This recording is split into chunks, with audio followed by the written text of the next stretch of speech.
Humanity's leadership has a dark secret.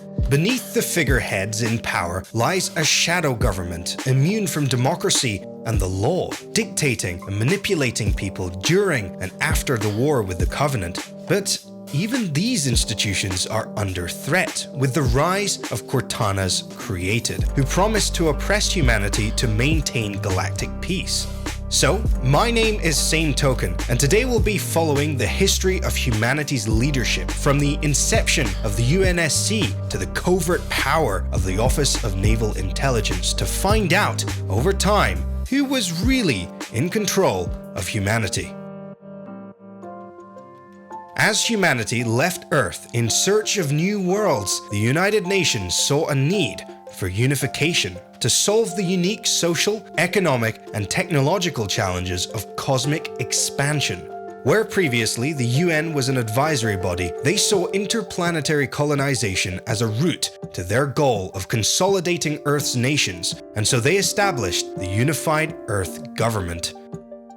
Mars was the first planet other than Earth to be successfully colonized.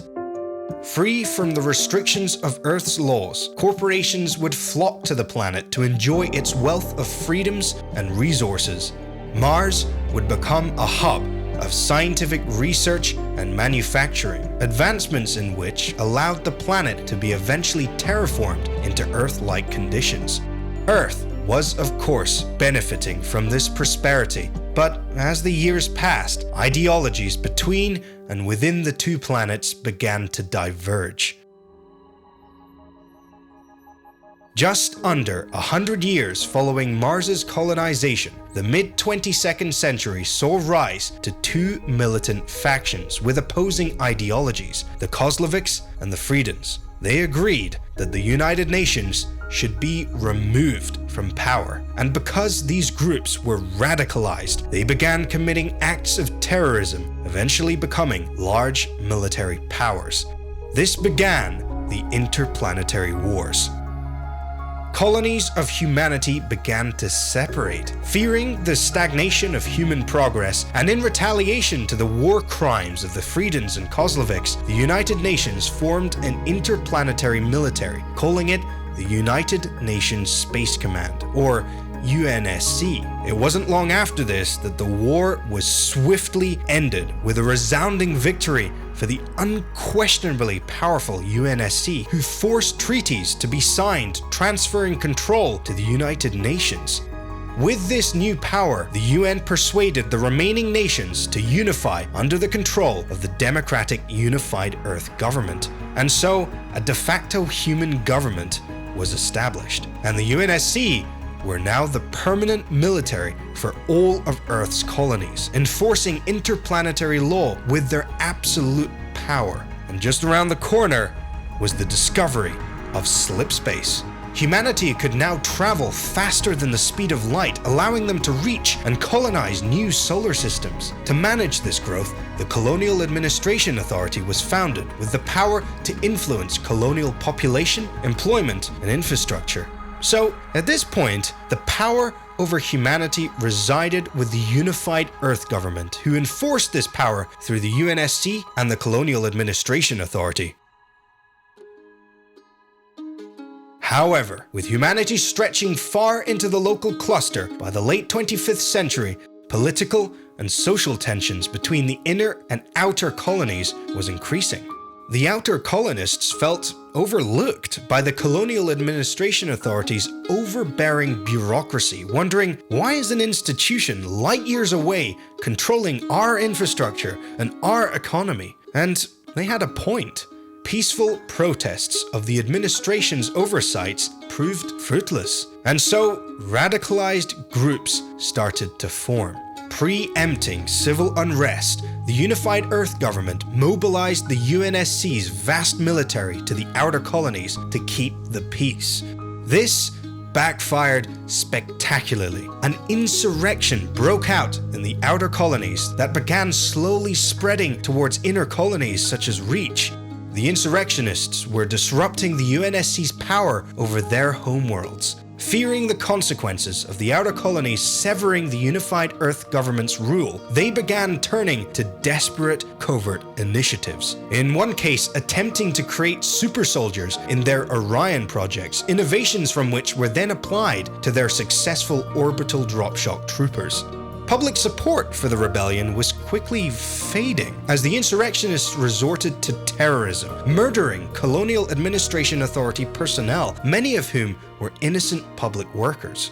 It was at the height of the insurrection that humanity was contacted by intelligent alien life. The Covenant and a failed attempt at a trade deal spiraled into war. The Covenant, possessing highly advanced weaponry, began firing plasma at humanity's colonies, turning their surfaces into glass. In response, martial law was declared, transferring all civilian authority over to the UNSC, giving them the freedom to assign resources as they required.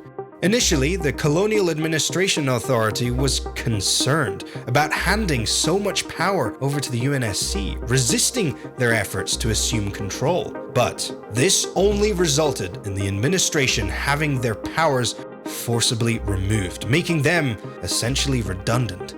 No longer were the powers a democracy. The UNSC now controlled humanity, militarily and politically. This, of course, led to allegations of totalitarianism and oppression. We even see evidence of this after the breakdown of society, during active Covenant invasions, with many people still frustrated with the UNSC's total control. But the UNSC saw this power as a necessity. For humanity to survive the Covenant, surely the UNSC had to have unlimited power and unlimited access to resources. But once complete control is given, no matter the reason, it does set a dangerous precedent. The Human Covenant War officially ended in the year 2553, and the Unified Earth Government President called for a new era of peace and rebuilding. While the UNSC retained the ability to assign budgets at will, power was officially transferred back to the Unified Earth Government and Colonial Administration Authority. However, the UNSC unofficially retained control over many of their former governmental tasks, and as a result, their authority had not been diminished. The Unified Earth Government then had become a shell of its former self, a kind of democratic figurehead for the UNSC. Many of the UNSC's retained governmental tasks were then passed over to their Office of Naval Intelligence Division, or ONI. To the public, ONI serves merely as an information gathering and analysis organization. In reality, ONI frequently flouts not only the law, but also direct orders from UNSC High Command. They do whatever it takes to complete their objectives, in many instances violating human rights, such as their abduction of children to produce experimental super soldiers in the Spartan 2 program. And for an intelligence agency, ONI sure does have a lot of military equipment, even partly owning the UNSC Infinity. This, combined with their transferred powers, results into what amounts to a shadow government. Shadow governments are the theory that true power lies not with the publicly elected representatives, but instead with private individuals who enact power covertly. Because ONI's governmental powers are invisible to the public, they are immune to the scrutiny and checks of normal democratic institutions. Couple this with how they operate against UNSC commands. Following 2553, it's possible ONI are the true controllers of humanity, puppeteering, manipulating, and bending democratic institutions at their leisure. But perhaps this goes even deeper. Datapads were found on Reach that highlighted a rather disturbing organization known as the Assembly. According to their uncovered conversations, they were a group of smart AIs who set out to analyze and extrapolate data for the continued survival of the human race, viewing themselves as the shepherds of humanity.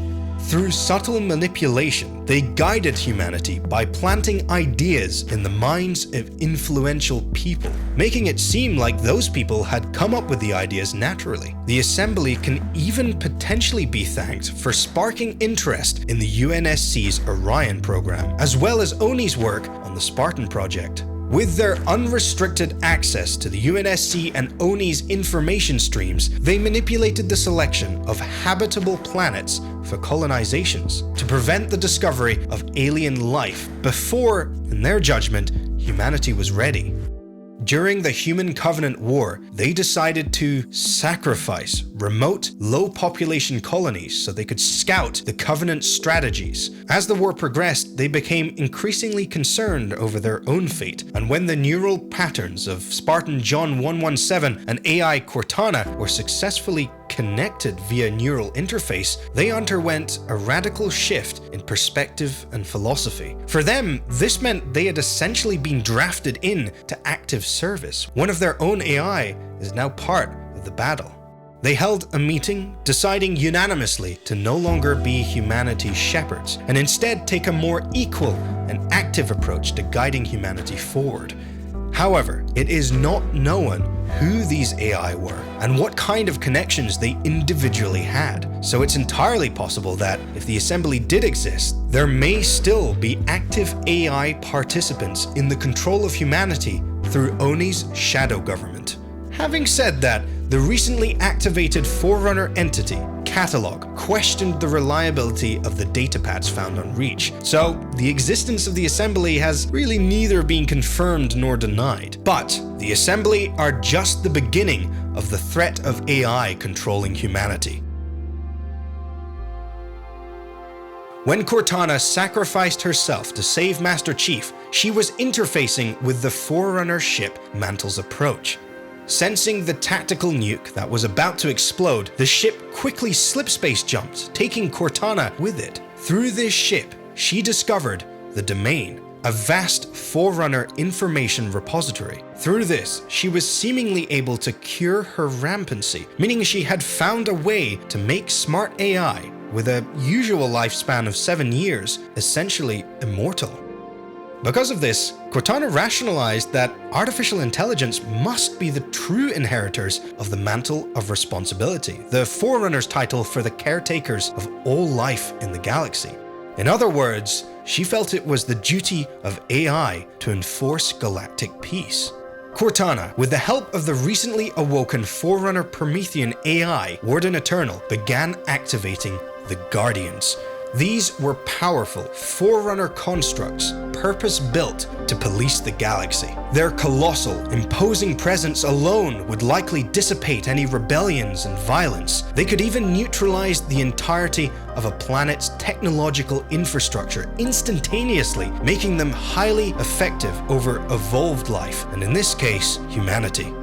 With Cortana deploying Guardians across the galaxy while also successfully convincing hundreds of AI to join her cause, a cause she called the Created, humanity's inner and outer colonies began succumbing to their influence.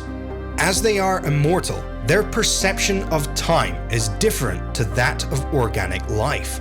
The Created can set decades-long plans in motion, terraforming worlds so that they may become gardens teeming with life, but the short-term cost is high. Many of the local inhabitants of these planets suffering as a result. It's like how we care very little for individual bee colonies because they're small and we greatly outlive the individual bees. But how bees fit in and interact with the entirety of Earth's ecosystem is and should be very important to us. Humanity, in this case, are the bees. Some species, such as the Ungoi, have embraced the Created's control, because of course they did, while others have attempted to hide from their reach. But in the end, if left unopposed, the Created will have complete control over humanity. The Unified Earth Government, the UNSC, and ONI are all losing their power. After all, it's probably hard to maintain a shadow government when a giant guardian is accessing the entirety of your data banks, potentially stamping out the corruption from within. And eventually, if they continue to succeed, the humans who knew a life before the created will die out, and the created's oppression and control will be socialized for generations. And so, while the Unified Earth Government obtained initial control of humanity, the UNSC used the war with the Covenant as a route to power, which eventually led to the formation of a shadow government within ONI. While a secret AI collective, the Assembly, may have been pulling the strings, the origin of this information is dubious, so it's hard to tell what is and is not true. However, what we do know for sure is that humanity's institutions and leadership are succumbing to the power of the created. As such, for now, it appears the created are becoming the dominant force controlling humanity, though it appears not without a fight.